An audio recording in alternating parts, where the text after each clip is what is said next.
Hey guys, what's going on? 10Kid here, bringing you guys some Call of Duty Black Ops 3 gameplay of Safeguard on the map Skyjacked.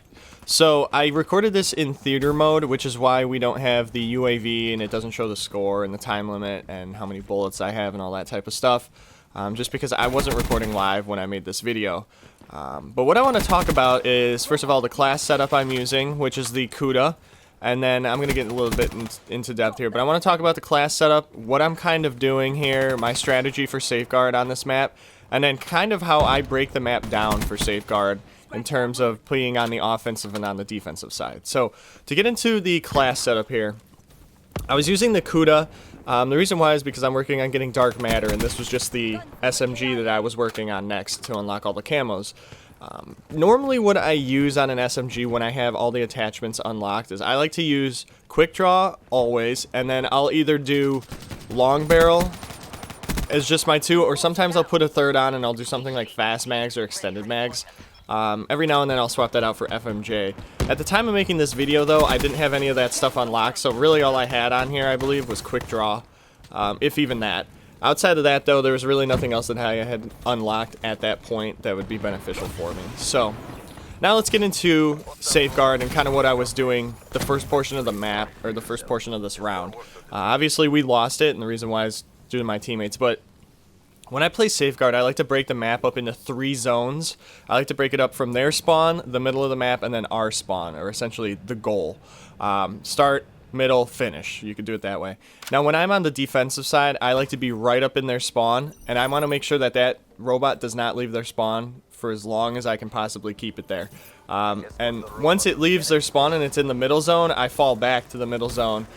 And what you need to do is make sure your team is focused on everybody being in that zone, because when you're on the offensive, you want to be moving forward and kind of holding ground and let your robot approach that ground, and then the rest of your team wants to move up, secure some ground, let the robot move up into it. And that's kind of what I'm doing here. I'm trying to secure the middle zone because that's where we need to have a robot get to next.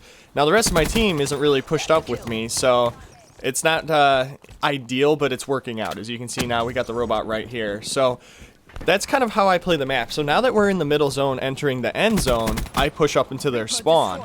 So now I'm in their spawn working the third zone, or the goal zone. And we're just letting that robot pretty much run right through. Now this building is a real pain to hold because the majority of the time people, you know, they don't hold the doorways correctly, so the enemy can just walk right in. But you see that, you play the map correctly and you'll get the robot in there very fast. I think we got it there quicker than they did. Now, why am I posting this video? Well, it's also a good score for the Safeguard map. Although a lot of people say, hey, Safeguard's not too hard to get a high score on. Well, whatever. I don't normally go for high score gameplays. I'm more about the objective, and I figured I'd throw this one in.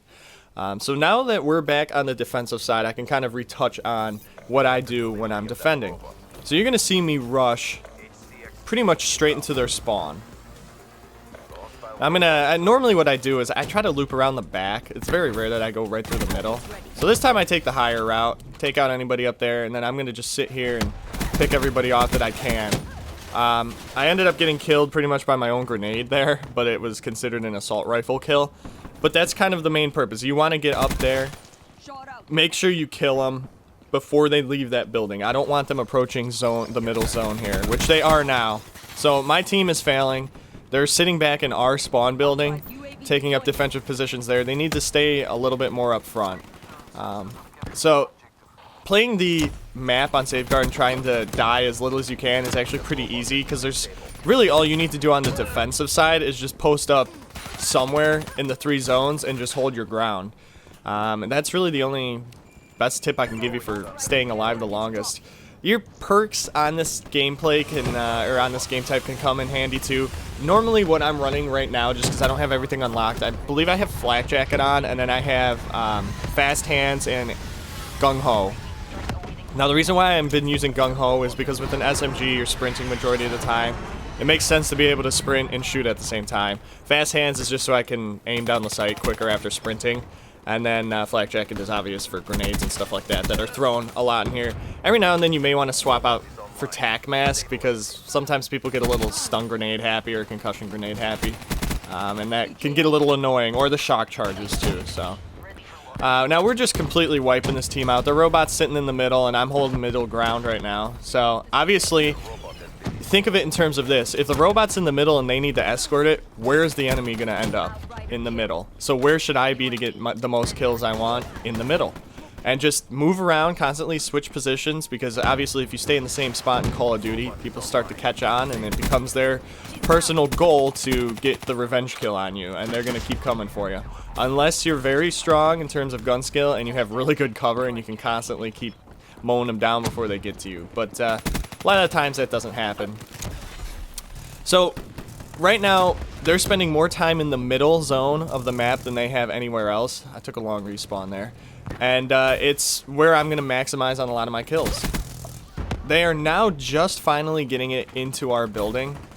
And at this point, this is where I'm going to step up and kind of get to have a lot of fun. Now that they're right here, really all I need to do is watch the side door and kind of make sure they don't push into my zone as much. But you can see now I'm playing more defensively from the third zone. I'm not really going past this point of the map into the middle, because this is where majority of my engagements are going to occur, right here at the beginning of zone 3. So just play the map with basically how the situation is going, based on where the robot is. You always want to be as a defender in front of the robot, because you don't want them to be able to get to it and start letting it move more. So you always want to play up from it. My score streaks right now are very low because I was working on the specialist, the opposite of the annihilator, the one where you get your score streak quicker. And the reason why I was working that, mowed down a couple people right there, nice double kill. I was working on that, so because I need to get my score streak, I was using the lowest score streak to get my 40 kills or 40 score streaks with that specialist. It's hard to explain. I don't remember the exact name of it, but I'm working on getting dark matter. I'm working on getting all the specialists outfits unlocked, all that too. So little explanation for all that. So they're starting to flank behind us here. I'm just trying to stay alive as long as I can because I want to run down that timer. And I'm hoping the rest of my team, while I'm holding off the enemy, they'll actually disable the robot to buy us some more free time here. Right there, right now, obviously, if I sit in this building, I'm pretty much the same distance as the robot, so I don't really need to play up any further than here, because the way I look at it is these doorways act as funnels. That's the only way they can get in here, so they have to come down this way to get to the robot, and if I can hold them off at the doorway, they have really no other way to get around me. And that's why we are just completely taking him down. Get a nice whack there, pick up his shotgun.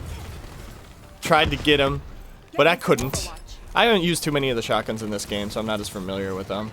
Drive my robot, or my RCXD in there, get the disable, and then you can hear the timer is very low because it's making the ticking noise. Obviously, I don't know how much time is actually left. But you can get an idea that, hey, this gameplay's coming to a close, or this round's coming to a close, and we disabled the robot there.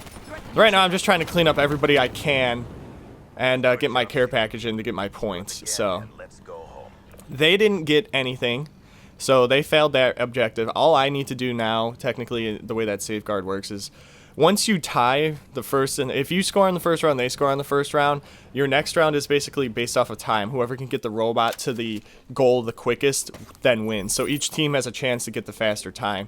They didn't get a time, so all we need to do is just get the robot there to win. And it doesn't matter how long it takes. So now I'm kind of just planning on what I want to do here. Again, I want to clear out the zone for my teammates so that they can have an easy time moving our robot into the middle. So I'm going to push up to basically right here. Just kind of keep an eye out for everybody. I'm the only one ahead. Nobody on the team seems to push outside of where the robot is. It's a 6-for-6 game type, and 5 of them are escorting a robot, while I'm the only one actually in front of everyone. So 5 people don't need to escort the robot, you only need 1 person to move, so even though they're hacking all the points up from escorting it, you're going to get all the points from killing people too. So that's kind of why you should, if you're ever playing this with a team, designate some roles. Have somebody that's the escorter, and then have everybody else basically be clearing the way for you, paving the road. So now I'm up in their spawn, making sure I disrupt them from leaving here as much as I can. That way they can move the rest of my team can move the robot from the middle zone into the end goal zone there. I got a little one shot, so I just wanted to fall back. That's one thing that I've been getting more conscious of. If I'm in a gunfight and I'm starting to get hit a lot and it seems like I'm just not taking them down, I bail out, find some cover, heal back up, and I'll maybe re-challenge that gunfight, or I'll just disappear from it and try to find somebody else.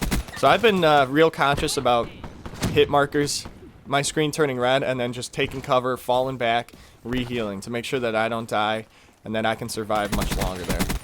So now they're starting to flank us, which is something they will do. They'll try to wrap around here because obviously we're going to be sitting in here. So it makes sense for them to flank. So that's something you would want to be conscious of. You just got to kind of analyze the situation. But we finished with 1 minute 42 seconds round time there. Not too bad. Again, it didn't matter how long it took. I went 65 and 10, so a little bit over a 6.0 KD. Now, obviously you can drop 100 plus on Safeguard very easily, but a lot of people do it with more deaths than that. So I figured, hey, I'll post this video. I thought there'd be some good tips and tricks for you guys. So hopefully you enjoyed it. Thank you again for watching, and I'll have some more Call of Duty Black Ops 3 gameplay commentaries for you, as well as some tips in the future. All right, see you guys next time.